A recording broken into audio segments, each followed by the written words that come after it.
Yo, it's your boy Masoor Dioro, you heard? Yeah, right now you tuned in to my nigga, my brother, Bernardo and shit. Yo, Bernardo, I smoke the pot and then I hit you with a frying pan, spitting revelations deeper than Leviathan. And yo, we living in the last days. They dropped the ball in New York and burned the lake to a blaze. Hey yo, this is NARDESIGNS and I'm coming to you live from the Mobile Boutique, where we talk music, art, fashion, culture, and all of that. All that, you know what I'm saying? Happy Woo Wednesday. So, to all my Woo family and Woo affiliates, check it out. Today, we got a special guest. He goes by many different names, plus on top of that, he a podcaster. Got a lot of things going on, so we had to link up. GLAYSHAHZ of I.C.E. I'ma catch a body by myself. So when the jury try me, they gon' try me by myself. If you looking for a sucker, boy, go find somebody else. It's ice. You heard that I'm the hardest on the show. The champion, so all I ever wanted was the belt. You try to target me and put a target on yourself. Now you blaming me, but you brought it on yourself. I'm the future. Some of y'all disbelieve it. Y'all even try to criticize me for different reasons, but I'm the future. So anybody trying to stop me or even standing in my way won't live to see it. Bro, you ain't tripping when I'm out getting bread, or worry about where I sleep at night, cause I'm with you in the bed. Your friends try to get up in your head, lying to you saying that they see me chilling with some chicken heads. Damn, the same haters see me try to say what's up. This is real love. Why you think they trying to break us up? Peace, my brother. Thank you for having me, man. It's definitely Woo Wednesday. Yep, Woo Wednesday. Shout out to NARDESIGNS. You know what I'm saying? Play that Wu-Tang all day. All day. Get you that new drop by Capadonna. The Angel of Rap. The Angel of Rap, Solar Eclipse. I mean, see what time it is. Shout out to the General. Shout out to the General, Gambino Cappuccino. Yeah, thanks for giving, thanks for living, man. We here, holiday edition. You know what I'm saying? We sipping on some Ghostface Killer coffee. That marble cape. That marble cape. I like the canola too. Okay. I got a few still left here. You know what I'm saying? You gonna have to put me on this marble cake hitting though. Oh yeah. You know I got the Can't Believe It's Not Butter. Can't Believe It's Not Butter. Let's not forget that. Dropping tonight. The hoodie. You know what I'm saying? You see the shirt right here. Anybody that want to support that, just hit me up. I Can't Believe It's Not Butter. It's coming out on a few different platforms. Right now I'm working on it because the files are kind of big, but we're going to get it up there and get it out there. Something a little bit different, you know what I'm saying? It comes from a cocoa butter project that I was working on with Bucket Fresh, and then took the verses and flipped it into like a nice little mixtape. Okay. My peoples, man. It's like butter, baby. It's like butter, baby. It's like butter. You know what I'm saying? So, yo, toast to the most. Toast to the most. Peace, man. Bang.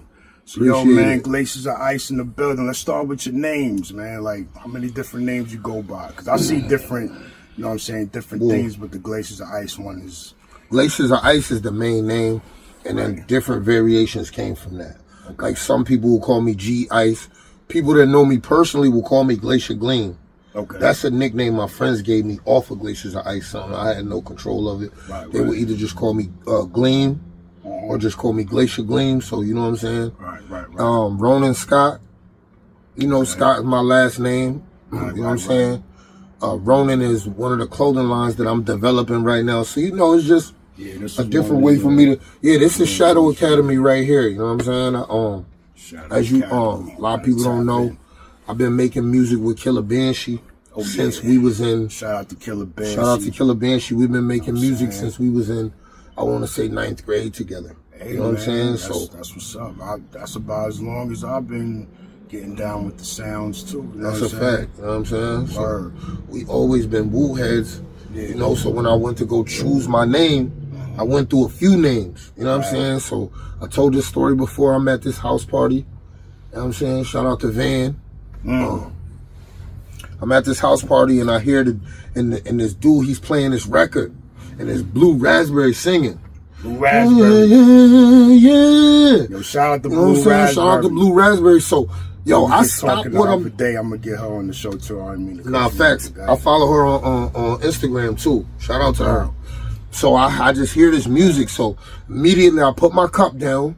I go over to the DJ. Because he got, this back in the day where you had to have the albums, they had the real DJ at the party. I said, I need to see whatever vinyl. I need to see whatever vinyl this is. I knew it was Raekwon because, see, I used to go up to WAIC with DJ 40, Mingo Madness, Tuka G.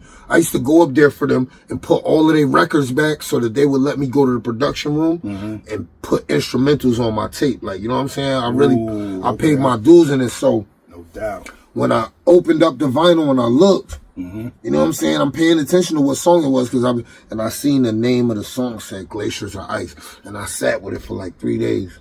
And the treasuristic Glaciers of Ice. Original man possessed the power of the whole G. That was all I needed to hear. So then I ran to my man when I was in school. Monday, I said, yo, I'm going to go by Glaciers of Ice. He said, that's corny. Now, this dude had a corny name, so I knew that was hard. I knew I had the one just because he didn't like it. Everything he picked. Now, was this 1995 when the album came out? This was a little bit after that. You know what I'm saying? In the 2000s. Yeah, when. Okay. You know what I'm saying? But it wasn't too long after the album came out. But you know, we was still young then. Right. The streets knew about the Wu-Tang. It was filtering to us a little bit later. But you know, that album was so big that year that every song felt like a single, whether it had a video or not. Yes. You feel what I'm saying? So we found out about Ice Cream at my homegirl's party in the basement where her parents had to come turn it off. But we ain't had an album yet. And then I found out about Glaciers of Ice. Then we went, you know what I'm saying? But a lot of people don't know. The first time I met the Wu-Tang Clan was when they went to Uptown Sounds in Springfield. It was PLO style. It was Method Man. It was the Jizza. And it was somebody else. I want to say it was Old Dirty with him because when I looked at the autograph they left me, it said PLO style Mythical. It said Old Dirty. It said some Old Dirty bastard. It said, but I know that was Method Man because he gave me the tape to Cal.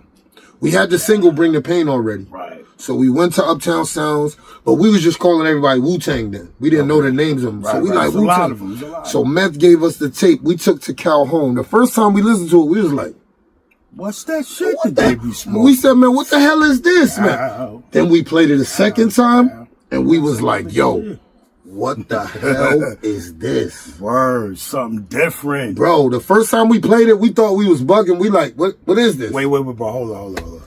Did you not listen to 36 Chambers first? No, of course we did. Of course we did. So, but the Tikal was so different and so dark. Yeah. And it was so lyrical. Yeah. You feel what I'm saying? We didn't realize that they was coming with different chambers. We just thought they was like every other group and they're going to keep giving us more of what they love. 36 Chambers, my next door neighbor Dominique gave me that tape. Okay. I was listening to Onyx. I'm not going to lie. We was going crazy off of the Ballhead Invasion. And then my next door neighbor Dominique, a girl, she was like, yo, y'all listen to this. All of that was in my backyard, bro. Word. Literally. Like all that. From Onyx to Wool. Meth is from Hempstead. I'm from Hempstead. Oh, that's what's up, man. What? Kid A+ back in the day was from Hempstead. Yeah, shout out to Rock Marcy. That's my brother. Okay, that's what's up. Rest in peace to Granddaddy IU. That was my OG. Oh, man. Rest in peace to Granddaddy IU. Gee, shout out to Doomer Henry, yo. You know what I'm saying? Strong Island in the building. Let me give a shout shout out in the building, man. One more time, give a shout out to my guys, DC. Central Station. Okay, you know that had fire too. Strong Island, baby. You see what time it is. Hit up DC on the DMs or hit me up and I'll get you in contact with my people. Nah, that's fire quality, bro. That's definitely fire quality. Strong quality. So yeah, man, a lot of Wu history, man. And it's like, I love to hear the stories, man, of how people got onto the W, you know what I'm saying? Man. And how just take you into different chambers, like you said, like that Tikal was dark. He recorded it on the road. Now remember, RZA had a flood, Lost Deck album. Yo, listen. Lost Tikal. He had to record it again on the tour bus in the studio. I wonder what that Inspector Deck album would have sounded like too. That would have changed the trajectory of the lineup, first of all. Of course it would have. Because Deck coming straight out the gate, first of all, he set off Protect Your Neck, right? That's a fact. That was a verse that was supposed to be for a song on his album. But they reconstructed it and had all the members jump on it. And then his album got lost in the flood and he had to re-record off of different beats and they can't Shout out to the Rebel Lioness, Get man. that shit back, man. But that album is on the disc and it's in the chamber. During the final chamber, they're taking memorabilia from everywhere around the country and putting it in this capsule. And I guess RZA and them going to bury it or something like that. Inspector Deck's album is going to be in there. So if in 80 years or 100 years or whatever, somebody could find that disc and get the music off of it, it's going to reboot the whole Wu-Tang legacy. I feel 100 years later, man. I feel like the Wu-Tang Clan is hip-hop royalty. Definitely is. They hip-hop royalty. Now, Outkast might be the highest selling group, man. but everybody knows that Wu-Tang Clan is the greatest rap group in history. Hearing you say that right now, bro. Even you just bringing up Outkast, okay? There's different types of groups in rap. Facts. You got soloists, okay, that's not a group. Then you got duos. Run DMC to Mobb Deep to Clips to Outkast. You're talking 2-man crews here. Mm-hmm. You know what I'm saying? Then you got 3-man crews. Locks. Who else is 3-man? Houdini. Houdini was 3-man crew, taking it back. Facts, man. Shout out to Rapper Jalil. Furious 5. Grandmaster Flash Furious 5. These are 5. Facts. Wu-Tang Clan is double that. 10 times 10 men committing mad sin. Turn the other cheek and I'll break your fucking chin. Listen. There ain't nobody was coming with 10-man crews. It's not happening. So to compare Outkast or even Death Row was a label, my nigga. Well, never to compare them, you know, but when you speak about the greatest rap group, some people, they automatically want to go to sales. So what I do off of the rip is I give them brothers they props, you know what I'm saying, on the sales tip. Okay, yeah, okay, y'all got that. But, you know what I'm saying, it's unanimous, you know, and if you even go back to Aquemini, you'll see Raekwon on that Outkast album. You know what I'm saying? So, I mean, it's widely known that but there's no Wu-Tang Clan is, I mean, there is, come to a group, there is none. There's too many of them. They all nice. They all sharp.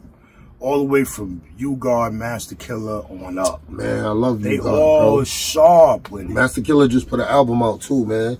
Yeah, I'm gonna check out that balance, man. Get that balance, man. I was check out talking that to balance. him a lot on the tour about. Oh, that's fire. You know, veganism, like I seen him in the PETA ad.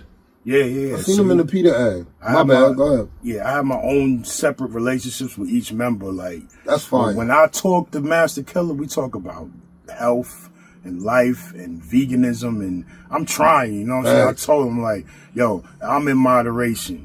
While we was on the tour, I was eating vegan one day and then eating some chicken and turkey the next day and some salmon another day. Facts. You know, I was mixing it up, but I'm like, I'm gonna get there. I'm off the pork. I've been off of pork since 15. Facts. I got off the cow. Facts. You know what I'm saying? No more mad cow shit. True. I used to like a steak and all that shit, but I don't digest red meat good. And right now I'm still with the birds and the fish. But that's what we talk about. And shout out to Master Killer, man. I love to see all of the love that he gets shown, bro, online, bro. You know what I'm saying? People really got mad love. You know what I mean? He's quiet. He's the ninja. He's in the cut. You know what I'm saying? But when he come out, Stack Tony when he's coming for you, he's coming for you. Nah, that's a fact. That's the ninja of the clan. That's a fact, man. U-God is the voice, you know what I'm saying? He got that baritone. And what Matt say about he got that, he's a psychopath. That Golden Arms Redemption album? Yeah. That either came out in 99 or 2000 because I went to, you know what I'm saying? I was living in Richmond, Virginia when that joint dropped. You know what I'm saying? Like that U-God album, man, it really did take me back to, it had that early Wu-Tang feel to it. Right. That Golden Arms Redemption, of course, Bizarre. Oh, yeah. That single, come on. It's just crazy, but you know what I'm saying? Turbocharged. You know what I mean? There was just so many dope joints on that, man. I still got that album. I still rock that album. No doubt. Shout out to U-God. Shout out to Intel, his son. His son got a song with my son called Woo Wave. That's what's up. Check that out. You know, I just seen a picture of him, Meth's son, and somebody in a magazine. Word up. They That was showing us second generation Wu-Tang. Yeah, second generation. I was just peeping that. That's what's up. Shout out to Intel. Never got a chance to hear the brother, but I'm definitely gonna check him out. Intel is nice. You know what I'm saying? I'm gonna send him this interview so he can see we was talking about him. Nah, that's what's Intel up. is nice. That's it's crazy that we talking about him because I just got knowledge of him not too long ago, just reading an article. So now, you know what I'm saying? You really putting me on. Word up. So yo, man, so since we talking about like hip hop, where we at today with it, it keeps going through changes through generations. You know what I'm saying? Right now, it's like I feel like I heard Ray say in an interview with I think it was Joe and Jada's show, he was talking about how we need to break it down into categories. Like you got rock, got soft rock, metal, contemporary, this and that. We could do the same thing with rap, yo. You know what I'm saying? It don't have to just be them over there and we over here and they just throw us all together up under the same umbrella. Because you got people that vibe now. They just do the vibe thing, mumble rappers. Then you got the drill rappers, the trap rappers. Then you got boom bap rappers. You know, Pioneers are still here touring. Slick Rick and Dougie Fresh is back outside. 40 years. The show, Lottie Dottie, 40 years. Saying. Yo. And it's important, and that's important because in order for this genre to grow, the people that started it and helped it be what it is need to grow with it too. Right. You feel what I'm saying? They want to cut the stories off at a young age to where people don't really get the full. You know what I'm saying? Yeah, I'm searching for the words, but it's like this is what I was talking about in the Capadonna album, right? It's important for the vets. You know what I'm saying? I feel like Capadonna, Nas, Mobb Deep, De La Soul, even the Clips, because they ain't no young dudes no more either. These is all the superheroes of rap now because they seeing that people is trying to claim this as a dying genre and they trying to cancel it and they coming back to save it. This is the youngest genre of music right now. And it ain't going nowhere because each next generation is going to pick it up and do what they want to do. Facts. But they trying, I see the concerted effort, especially on social media, to try to take hip hop out of its spot and stop it from being influential. One thing that I urge people to do is when you going across social media, just because a page says hip hop at the top or rap or something like that, if you notice that page is only talking about hip hoppers losing deals or getting in trouble or getting exposed for this, that's not real hip hop, man. And those ain't real hip hop content creators. Those are people that, you know what I mean? I got a little series that I do on my platform called The Plot to Destroy Hip Hop. Check that out, The Plot to Destroy Hip Hop. We're going to log into that after this. We're going to check it out.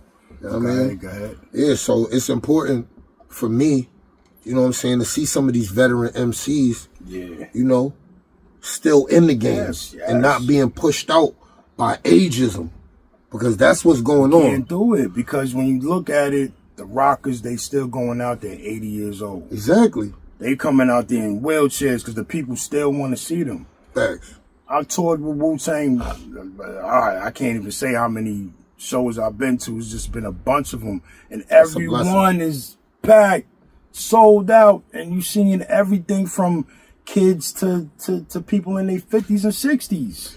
It was a real hip hop experience. Sold out events. Like, I'm talking about arenas. The Wu-Tang Clan is a real hip hop experience, man. All the way live. Now it's like they got a band. Shout out to Stone Mecca. You know what I'm saying? That's the band. I never heard of them. Stone Mecca, yeah. They've been touring with them since New York State of Mind. That's fire. Yeah, they got everything from the drums to everything. Keyboards, everything. Word. A full band. They got 3 microphones set up with, I think it's 3 girls. And they singing like backgrounds and stuff like that. Instead of having the beat drop. In most cases, the beat is dropping. But like say, for instance, Criminology. They might have somebody up there with the drums.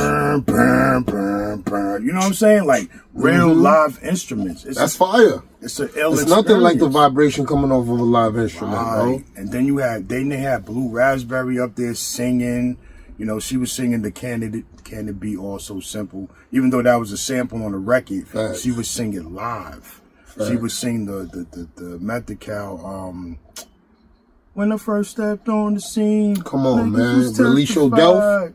Went back to the lab, but they were being shit. Yo, she sang that live was a for the song. people. That was a song that when I got that Method Man tape, that was one of the songs that I kept playing back. Yeah, because it reminded me of like some Rocky shit. Like you getting ready, you working out.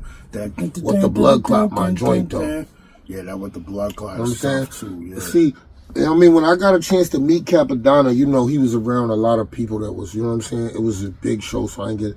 Yeah. But I actually met him back in the day in Northampton, Massachusetts. Oh, wow. He was doing a show at a venue, and me and a friend of mine went. You know, at this time, I believe his DJ's name was Saki. You know, he had a tour bus. He had a tour bus. I don't believe it was this one. It was built different. Back then, we started with this one in 2023. Yeah, it was built way different. You know what I'm saying? So we do the show with Kappa. You know what I'm saying? At the end of the show, Capadonna says, "Yo, let me get some people to come up here and spit." So he called me up there. You always do that. Called another dude up there. So other dude spit, I spit, right? Yeah. So I'm thinking, you know what I'm saying? Capadonna come take my mic. I'm thinking I done spit some bullshit. He come take my mic. Then he tell me, yo, go take that other dude's mic. Right. So that's when I knew. I was like, yo. Clearer you know what I'm saying? But it was just that experience was crazy because at that time, I'm going to be real with you. That song Run, you know what I'm saying? It was in my hood, you know what I'm saying? You know, people, they was listening to all different types of artists, you know what I'm saying? Right. But that Capadonna Run joint, I felt like everybody, in my hood, everybody put everything down and was listening to that because, yo, he was really talking about how it go down in the summertime, bro. Yeah, he was spilling on it. And that RZA beat, come on, bro, that was like, you know what I'm saying? I love Capadonna's whole album, The Pillage. O'Donna, with him and Ghostface, one of my favorites. Milk This Cow, you know, that whole album is legendary. But I'm talking about Run. Run wasn't just for the woo heads. That was just for every street nigga living. Because when we heard that joint, we all went crazy. You know what I'm saying? So when I heard Capadonna in concert, he did like 20 seconds of it. Me and my boy was wilding in the back. We moved all the way to the front so we could try to yell up, tell him like, yo, keep that. Wild songs. Crack, it is, man. In the cans all night. You know what I'm saying? At the drug site, we hung tight. You know what I'm saying? Like, he would come out with that at the shows and just, like, shut it down. His breath control is still crazy. Going. Ghost was just talking about that shit. He just goes, like... I seen him in Sugar Bush, Vermont, and Burlington. Yeah. Bro, Kappa come out of the crowd. It's like, listen, man, he could use a hype man. Hype man's is cool. He's had him. But he don't really need it, honestly. Nah, his but breath control it's is cool. crazy. Like, sometimes he do want that. Because when we talk after the performances, he want to know like how he did and stuff like that in comparison to some other nights. And to me, it be depending on his outfit. Because I know him now. I've been around for a lot of years. I be checking him out. Like, yo, if he got that certain outfit on, he got a certain chain on, and his gonna energy be up on the stage. It's kind of like, yo, listen, man. I seen him like at 8, 9, 10. I seen him at 15, 20, like breaking the scale, like just going with the energy. Dolo on stage. Like nobody else in the clan was even touching it. Like one of the best lyricists like in hip-hop now. Ghost will come out. Ghost come out for him on 97 Mentality. He helps him with that one. He don't really need the help, but Ghost come out and say the Let me ask you a question. Punchline words. Now everybody, of course, Winter Wars is it's just a legendary hip hop verse. Yeah. Not when you just talking about Wu-Tang, but I'm talking about like this, right? And he broke if I told you, if I said, yo, Winter Wars or 97 Mentality. Oh man. You see what I'm saying? That's how fire 97 Mentality is though, bro. Yeah. And Capadonna was talking a lot of shit on that song. That was an unorthodox record too. Before Rock Marcy and Griselda and all of them was spitting over joints where they didn't have a drum loop. That was the first joint. I never heard nobody. Doom, doom, doom, doom, doom, doom, doom. And you know, I just heard the song it came from. You know that LL Cool J record that got the same beat? I didn't. You didn't know that? I'm gonna send it to you. I heard the original to the song though. It's like I don't even think about that. I love Cool J. Don't get me wrong. Shout out to Todd probably Smith. My radio was my first tape I ever bought when I was 9. Okay. 1985, I bought that tape. It was my first tape ever bought. My first tape was Crisscross Jump. Oh, man. Damn, son. Ah, word. That was my first tape that I got to buy. My son's first tape was Bow Wow, so it's all good. Okay. But my first tape was Cool J, because back then Cool J was just 15. When you think about it, young rappers, but Cool J was a different type of young rapper. Word. You know what I'm saying? But yeah, that was the first tape I ever bought. And salute to LL. I seen him in the New York show. So did it really happen like in Crush Groove? Did he just go up in the office? Yeah, he just went up, just like box. Like, nah, he was there as an extra, but they didn't plan on him doing that. He bum rushed into the door and was like, boom, box. And they put the song on it, and he just went crazy, and they just kept the cameras rolling. I heard the story. Facts. The rest is history. But yeah, but Cool J got that same beat on an album he dropped in the year 2000, and Cap.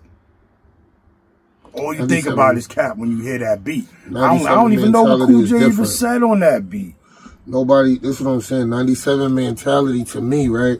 Even though Winter Wars is the quintessential Capadonna verse that you go to if you want to explain to him just how deep and how thorough of a lyricist he really is.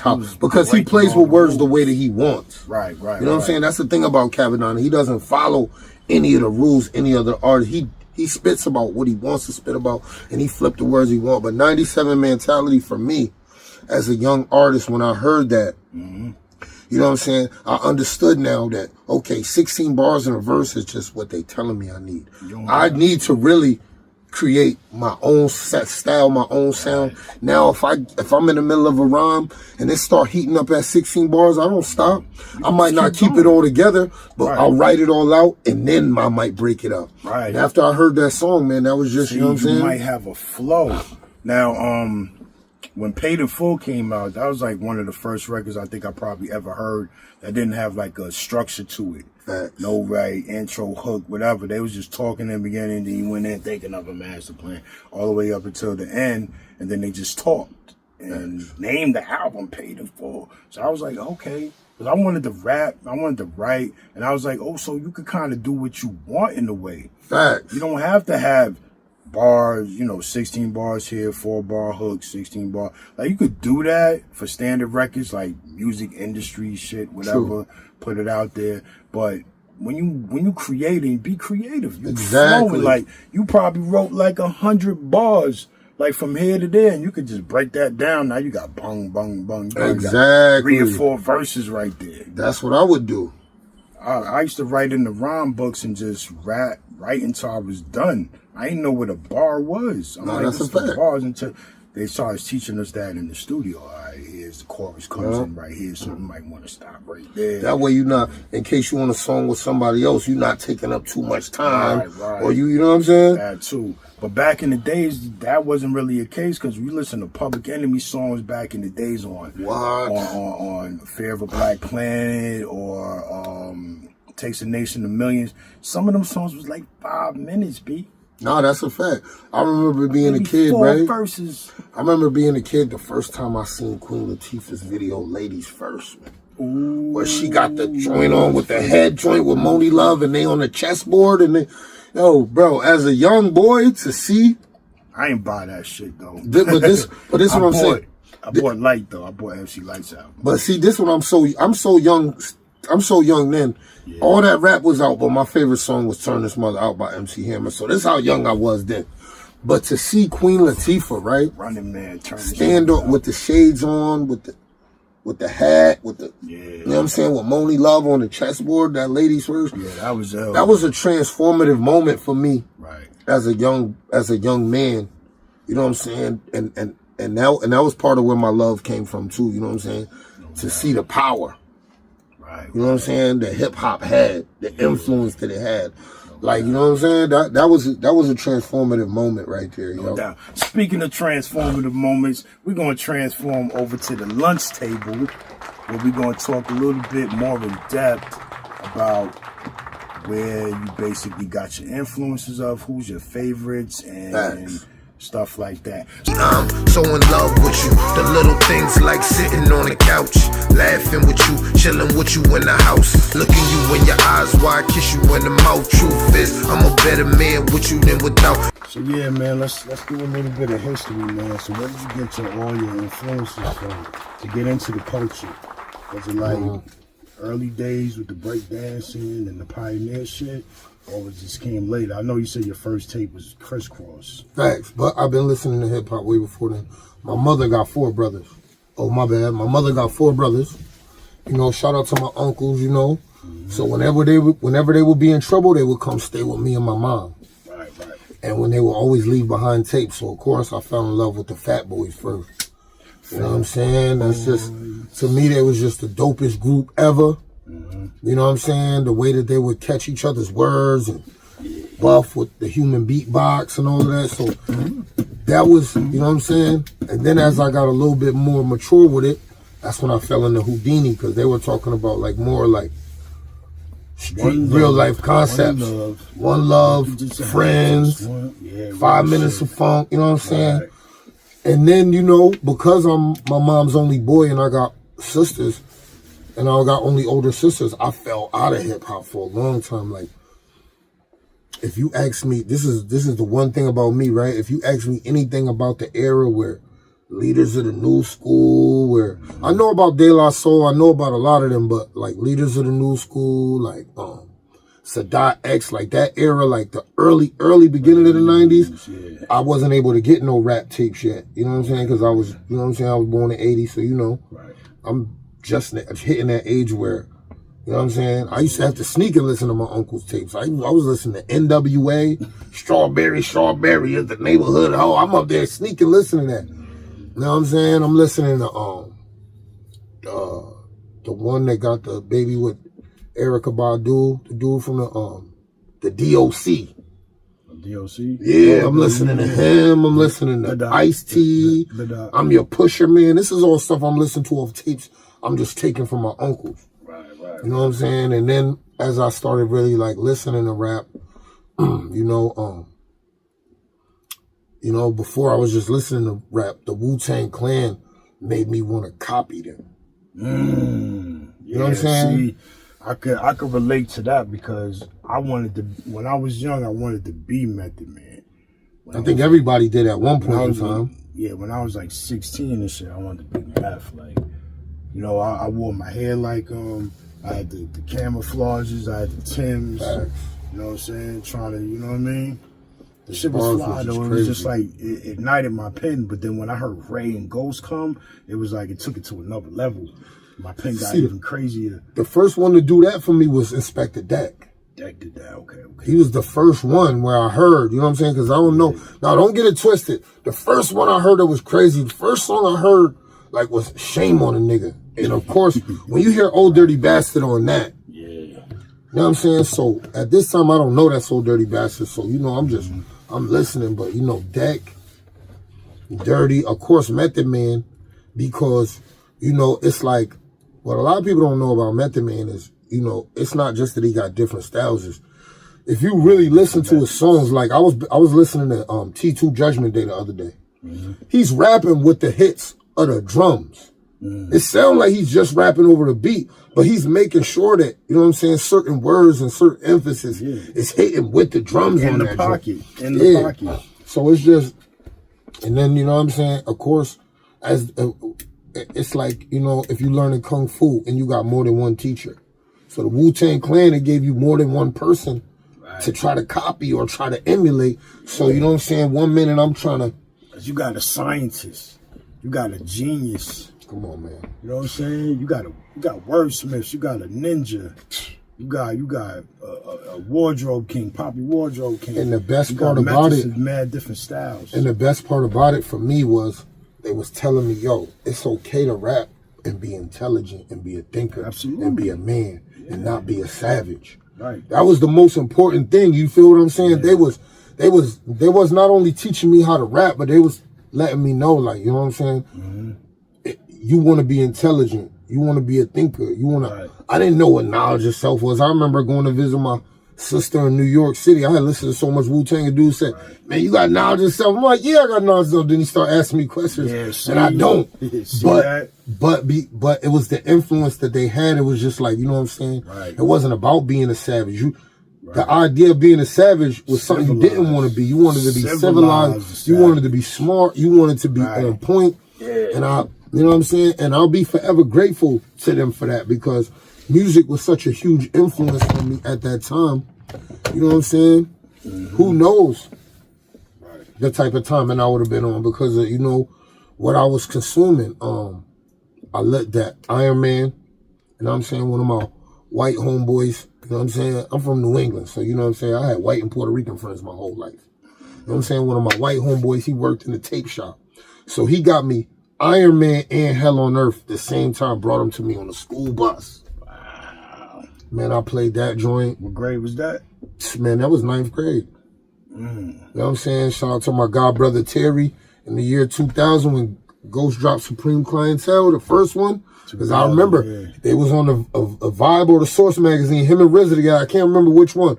I believe it was the Source when the album came out. Yeah, he had the bandana shit on. That's a fact. Green leather. That's a fact. Yeah, but to take it back to God Body, like I was in Long Island at 14. That's why I moved to Long Island. I'm originally from Brooklyn, Brownsville.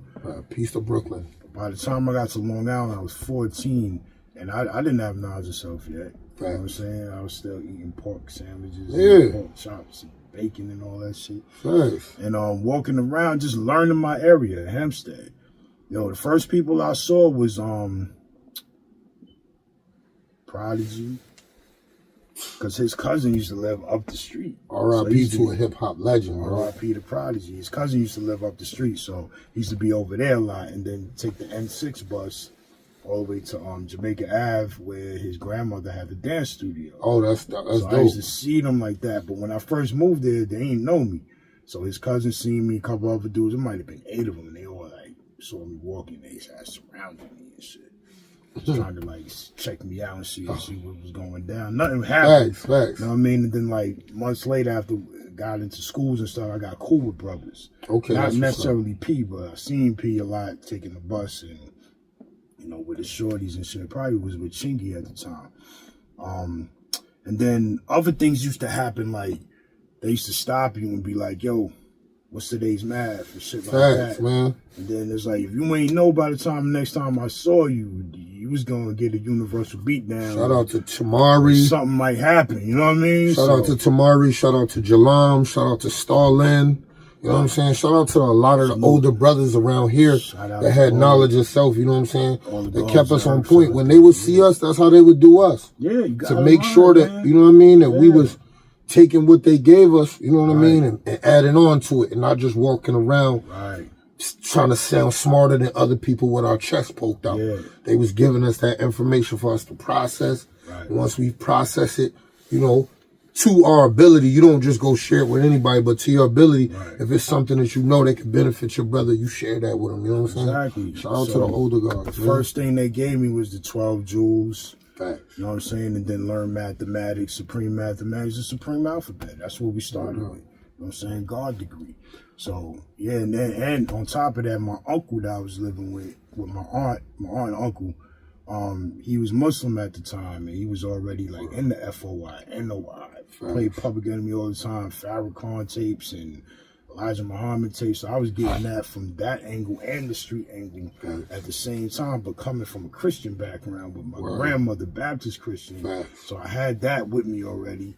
But then that was just like white Jesuses and stuff, and I just couldn't really all the way connect with that. And then when we got over here, it was just like a lot of brother stuff and stuff that I could relate to, so I started doing the knowledge on that, and then now I could take that with me throughout life. Facts. My brother, my brother-in-law, Natural, you know what I'm saying, Natural Dubar Law, you know what I'm saying? He from New York City, too, you know what I'm saying? He's like, you know, one of the people that started like just giving me little by little, so he don't, so you know what I mean? But you know what I'm saying? He had every Wu-Tang. He had every CD.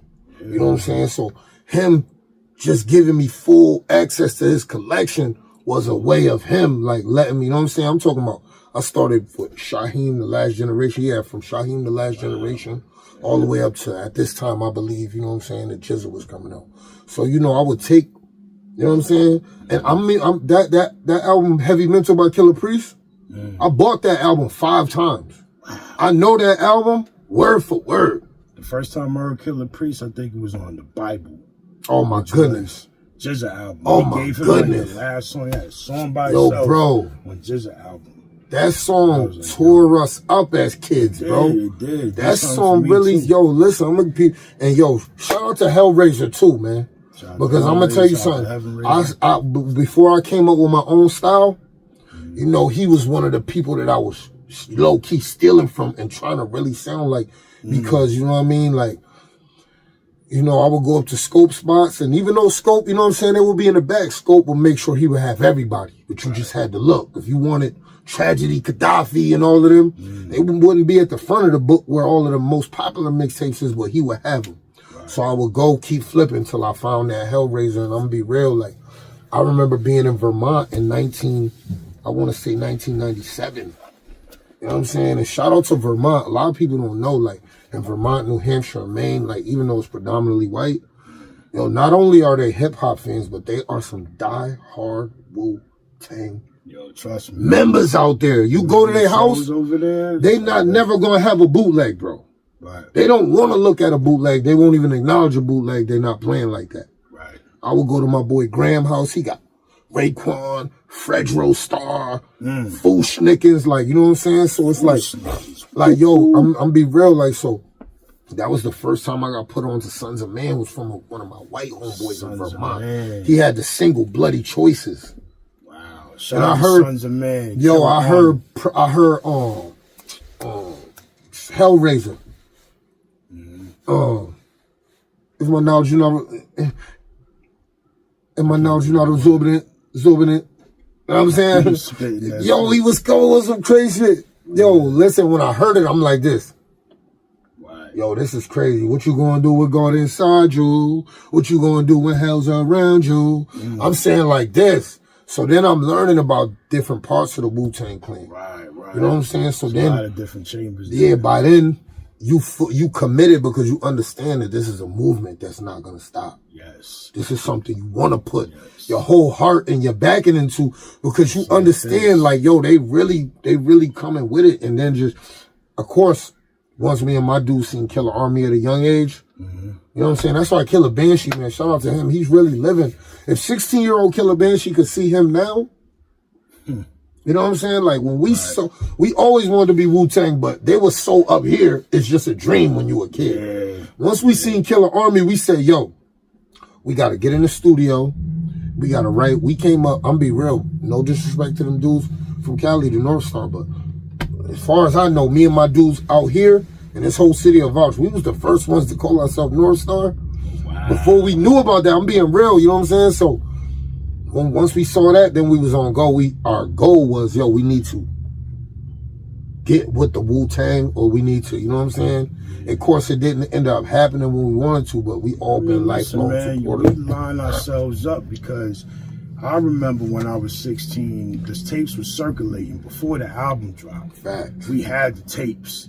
I had the demo tape, Protect Your Neck and all them other songs on it. And I was already like tapped in. Nas was my favorite solo rapper, even to this day. Favorite solo rapper of all time is Nas. Shout out to Nas, man. Shout out to Nas. He's doing a lot for the hip hop. Lot, man. Rebooting the whole golden era right now. But yeah, we had the tapes and it was circulating. But ever since then, I feel like frequency-wise, I lined myself up to be a part of it. You know what I mean? That's deep. I just got into the path, and it just brought me there, even from the way I was writing, buying all the albums and all that stuff. So on that note, give me your top 5 real quick, and we're gonna do this freestyle on the side of the bus. Okay. Because these are my top 5 MCs. Wrap it up. All time, just anything you want to throw out there. You could anybody, rappers, okay, things, whatever, anybody. So I'm gonna mix it up a little bit. You know what I'm saying? Everybody knows me. You know what I'm saying? I go by Glaciers of Ice. You know what I'm saying? I love every 9 members of the Wu-Tang. You know what I'm saying? The one that had one of the biggest impacts on me was Raekwon, and Only Built for Cuban Links. So I gotta put him and Capadonna. I gotta put him and Capadonna really at the top because I feel like I was the first one out of all my dudes that was up on Kappa and had his tape. You know what I'm saying? Then I gotta go with by Nas's second album. I didn't know about Illmatic till later on. By Nas's second album, shout out to my man J Mo, he from London. He gave me It Was Written. You know what I'm saying? So Nas is up there. Then I gotta go with Big Pun. And I go with Big Pun because, you know, he got his legendary status in a short amount of time because he really put himself on songs with a lot of the top dudes and was able to show that lyrically, you know, he belongs up there with them. Yes. As far as a female MC, I got a lot of love for, you know what I'm saying, Lauryn Hill, MC Light. You know, I really don't have a top 5. You know what I'm saying? I love hip hop. And then, you know, my man Killer Banshee, I'm not gonna lie, I feel like my man Killer Banshee is the things that he does with words, man. Rap is rhythm and poetry. Prodigy was the master at that, if you ask me. You know what I'm saying? So when people hear Killer Banshee and they say, oh, he reminds me of this, it's really not that he sounds like somebody else, is when they see the art, when they hear the art. He paints pictures with words to the point where, like, Killer Banshee got some joints where when he talk about growing up, coming up rough, and the way he describe it, it's like, you know, so he's in my top 5. Shout out to him. Shout out to NARDESIGNS. Definitely checking that. Can't believe it's not butter. Shout out to Ron G. Shout out to the whole podcast. Shout out to Capadonna, the whole Wu-Tang. Shadow Academy in the building. Go check me out. The whole truth. Right here, no doubt. Glaciers of Ice. One time for your mind. It's on your mind, baby. I got a whole lot of life left in me. So I know at any moment the streets could be the death of me. The government is telling me just because I got felonies and did time, I don't have a right to own weaponry. Fuck that. Soon as haters start cooking up a scheme to stick you, you know that the money and fame was the recipe. Friends turn on you, jealousy turn to treachery, and you start to see a side of niggas that you never seen. And I thank God for blessing me. Seeing my first daughter born was honestly a day I thought I would never see her. Bitches be hating too, especially when you mess with a better chick of a whole different pedigree. In the streets ain't no rules or no referees. Your worst enemy could be the one you never see. And I don't need telepathy to know that if they try to hit me and miss, they'll try to get the niggas next to me.